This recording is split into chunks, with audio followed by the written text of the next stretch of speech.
Ellen Marie Wiseman. I'm the author of The Plum Tree, What She Left Behind, Coal River, and The Life She Was Given.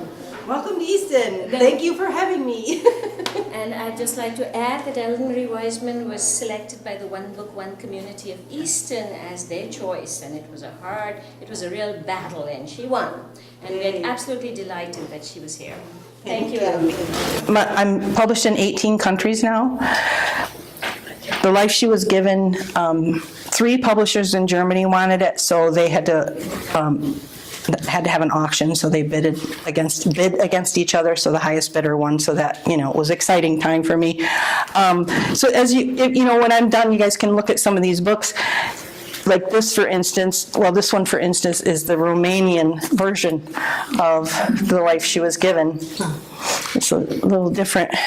This one is like one of my favorites. I knew that was going to happen. Who set these up? This is the Dutch version. And this, I don't know if you can see it, there's an elephant and a girl right there. This is like one of my favorites. And the German version is basically pretty much the same cover, except it's got the elephant trunk on it, and that one's called The Bitter Gift. The foreign publishers can change the covers, and they can change the title. But it's really exciting to be. And they are also all in audio and large print. All of my books are. So 2 years ago when the 4th one came out, whatever it is, The Life She Was Given, I went to Book Expo in New York City, and I went to an exclusive Amazon party, and Amy Tan was there, and Alice Hoffman, and I was like, what am I doing here? Amy Tan was in front of me because it was up on the rooftop, and she was in front of me, and when she got up there, she sat down on the couch, and she opened her bag, and a tiny little dog popped out, and and Christina Baker Klein was there. I talked to her, and it was really, really exciting. So you guys all know what it's about, and I'm sorry, I know most of this by heart, so I just say it. The Life She Was Given was also chosen as a One Book One County read in Niagara County in New York, and this is the part where I say was chosen by a library in Easton, Massachusetts, but you guys already know that. It was also a 2017 Great Groups Read selection by the Women's National Book Association and Goodreads Book of the Month in July 2017. And it was also picked up by Target, which is a big deal. You get in Target and Walmart and stuff like that. So the other thing I really like to show, and I'm going to try not to ruin this, that's really kind of fun. When books come out, publishers send advanced reader copies to bookstores and booksellers and libraries to try to get the attention. But so you can imagine how many books a bookstore gets every year from all these different publishers. So publishers always try to come up with different ways of grabbing the bookseller's attention, so that when this book comes in, it's kind of like, oh wow, I remember that. So this is what they did for The Life She Was Given, and I just loved it, so I like to show people. They put cotton candy in there. This is a little bit dried up because I've had it for a couple of years. And these little stickers, there's an elephant and a strong man, and it says The Life She Was Given. You probably can't see them very good. And the fortune-telling fish that you put on your hand, and if you're in a bad mood, it tells you, I guess. This is something they sent to the libraries. It says, bring popcorn and tissues to the circus. These were some little sticker things that they sent, and some of them are missing because I gave them to my grandkids. I would imagine when they sent it to the booksellers, they were probably all popped out already. And this is a little bracelet, and it has a horseshoe and a key. And if you read the book, you know that the key is very important, and so is the horseshoe for the horse farm. Mm-hmm. And then they put the book in a popcorn bag. Oh, wow. So I think I like to show people that because it's fun and interesting, and I was very excited that they did all that for of the life she was given. Have you ever seen one of them, anything like that before? See, isn't that fun? So, I loved writing The Life She Was Given. It was like a lot of fun, especially all the circus sideshow stuff. I liked writing that. And I was a big, huge Stephen King fan. So I really liked writing about Julia finding the rooms and her being, and Lily being in the rooms. Even though it was sad, I like that creepy stuff, I guess. And I used to have horses, so I loved writing about the horse farm, and I also wanted to bring attention to the horse racing industry and what they do with the foals. That part, and of course, the part about Pepper. Everybody's read this? Oh. No? John. I don't want to spoil it for people. Okay, so the not so fun parts were writing about the nursemare foals, is what they were called at the horse farm. And that's what the racing industry still does. And writing about Pepper. And I ran across this story when I was researching the elephants. I wanted to, how they were trained and all this other stuff for the book. And I ran across the story about Mary the elephant in Irwin, Tennessee. And I'm not going to tell you what happened because those who read the book know what happened. Those who didn't, I'm not going to tell you. But I was just so shocked when I read this story. I couldn't even believe it. And I just wanted to add it into this book because I think that so many people don't know about what happened. And actually a woman that lives in that town wrote to me. She read the book and she was like so happy that I included that story because not many people know about it. And the town used to be proud of what they did, but now they're ashamed, and they should be. But that was really, really hard to write. But it was just so important to me to get that out there. And a little bit on the lighter side, P.T. Barnum was the first to take human oddities on the road as a sideshow. And, in its heyday, the freaks were the bread and butter of the circus.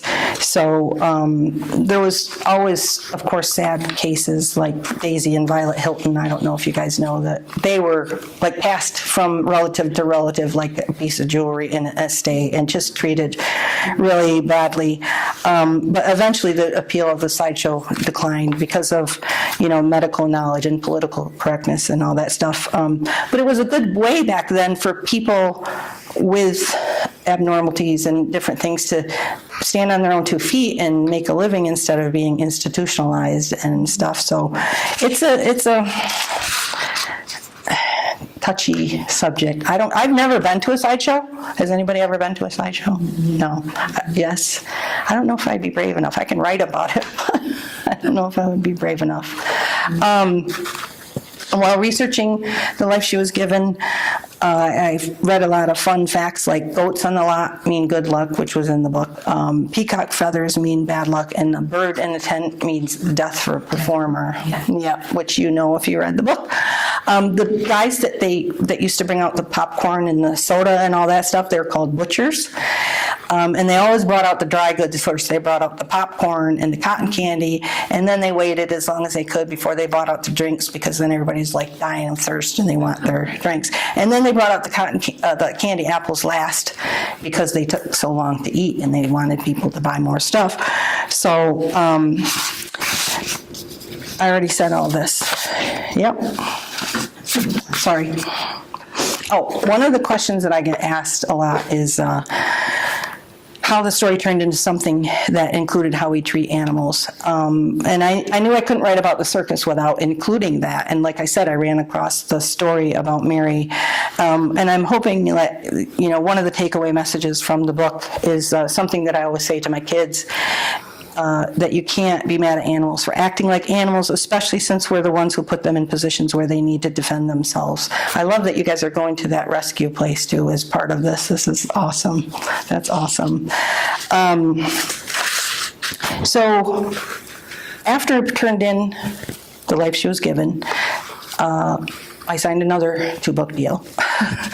And so I just turned in my 5th book, and that one's set in Philadelphia during the Spanish flu, which is the worst pandemic the world has ever known. And the reason I set it in Philadelphia is because it was the hardest hit city in the U.S.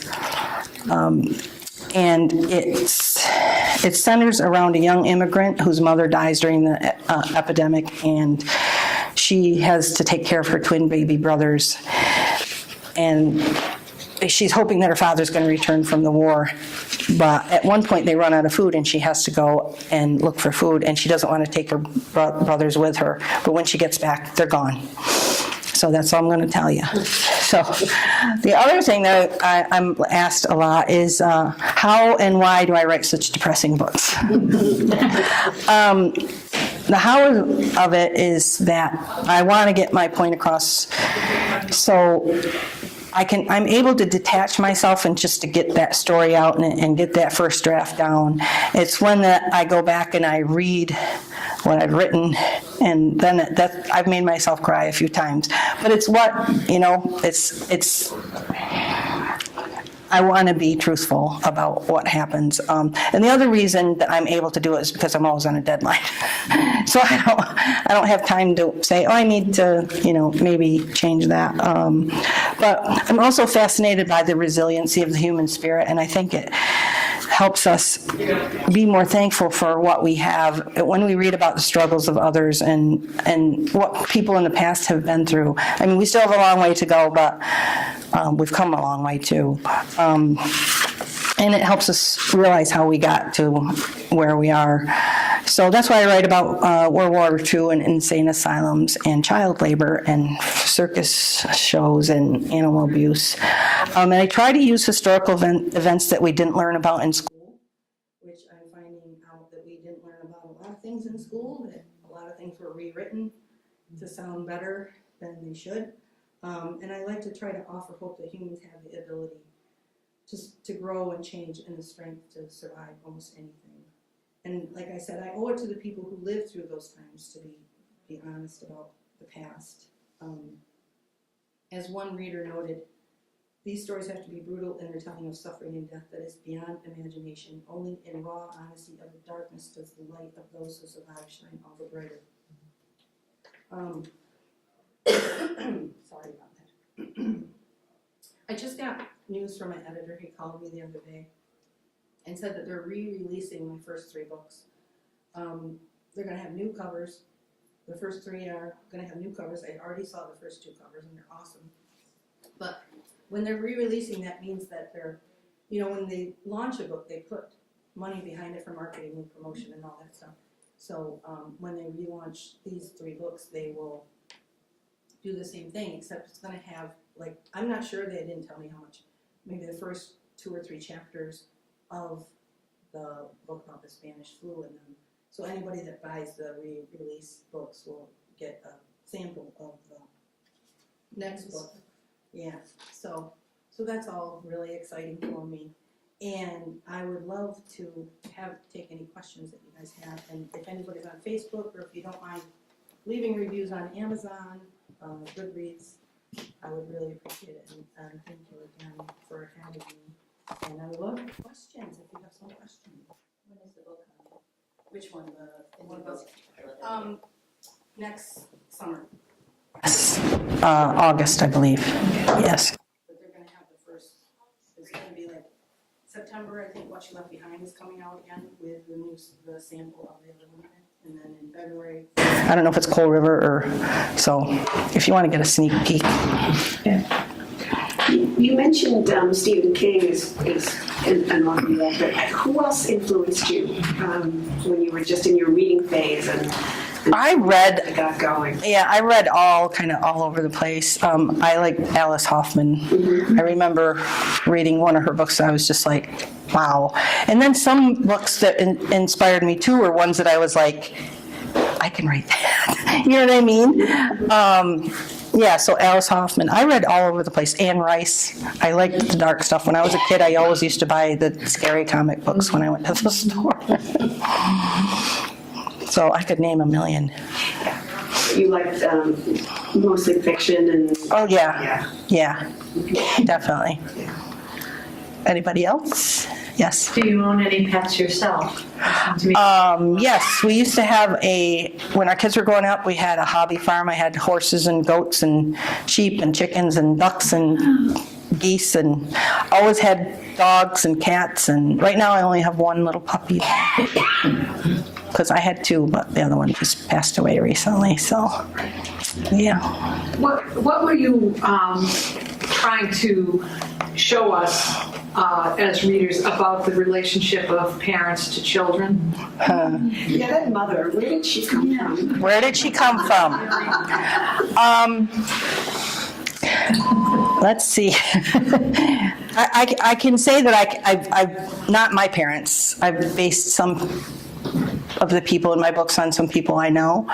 And I think that parents have a huge influence on their kids. That mother in particular was a whack job. I don't know. I think it probably comes from all the fiction that I read, and I see these evil mothers. We would maybe at some point in the novel come to learn why she was so horrible. Yeah. Horrible. Well, there's one point where she talks about her father was a minister or pastor, or I don't remember what I said. Yes, religious. And, sometimes I feel like religion takes things too far in the other direction, so I think she had a really strict upbringing because of that. And she also, because they were wealthy and they had the horse farm and everything, she was more about appearances and what everyone was going to think about her and her family and stuff. And so to have her daughter like that was like the worst thing that she could think would happen. And of course, as a device, I mean, the novel needs a villain, right? Yes. You always have to have a villain. Mhm. More than one sometimes. Had a couple in that one. Yeah. Yeah. Anybody else? I mean, it's the same theme that you then explored with taking babies away from animals. Yes. So you took children away from their moms. Yes. And you took... And that's why Lily does think about her similarities. At some point in the book, I don't remember what, but she thinks about how similar her life has been to the animals, being caged and being forced to do things that they didn't want to do, because even after she got out of the attic, she was still being forced to perform and do all these things that she didn't want to do. Right now, with the book that I just wrote, there's a lot of things that maybe, even though it's set during the Spanish flu, like I'm hoping that a lot of people are going to relate some of the things that are happening now with families being separated at the border and stuff, which, it's still happening today that everybody's like, oh, how can this mother do this? But, it's unfortunately still happening. Yeah. We didn't learn anything. I love your story of perseverance against, rejection after rejection, and I applaud you for. Thank you. I'm stubborn. Being successful and showing them all. Thank you. Awesome. Thanks. I just had to get the Plum Tree published. It just meant so much to me. Did I think it would turn into 3 more book contracts and publish in 18 countries? Not at all. But it's been pretty awesome. It's been exciting and hard sometimes. Ask my husband, he has to live with me. Yes. Any movie deals Oh. in the future? Fingers crossed. It's very difficult. You have to get it like a film agent, and then they have to. Your literary agent is supposed to actually try to get you a film agent, and he did have one that was shopping What She Left Behind around, and they did have a couple nibbles, but nothing ever came of it. But it's like I hear of. I don't know if you read. Those Who Save Us by Jenna Blum. Yeah, I heard that was out 10 years ago. I heard that's going to be made into a movie. So yeah, sometimes, hopefully I'll be alive to see it if it happens. It's a while sometimes. Yeah. Covers and that sort of thing that you have no input over? Well, they always ask me my ideas. Yeah. And I trust them. You know, they know more about it than I do, but they always ask me my ideas, and I think sometimes they do it just to be polite. The titles, if you've read The Plum Tree, you know why it's called The Plum Tree. That was the title when I wrote it, and they stuck with that title. My editor didn't like the title for What She Left Behind, so he changed that. He was calling Coal River Breaker Boys, but when I sent the document to him, I said Coal River by Ellen Wiseman, and he said, I like that title. And I was like, good. And he came up with a title for The Life She Was Given, too. And I loved that cover. When I saw that cover, I couldn't believe it. And the title for the 5th one that's coming out is called The Orphan Collector. And that was my idea. My editor liked it. Thank goodness, because I really liked that title. I was afraid he was going to change it, but he didn't. So they have the power, but I trust them. They know what they're doing. You know, they've got me this far, so I can't really complain. Anybody else have any questions? Well, thank you again for having me. Thank you, Uma.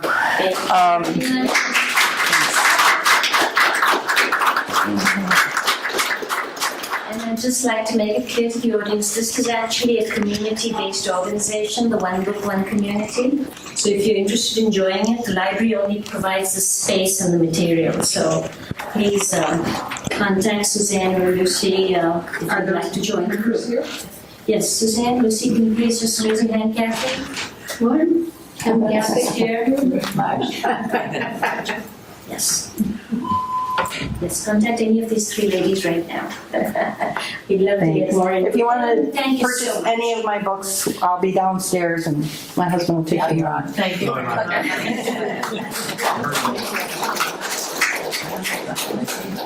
you.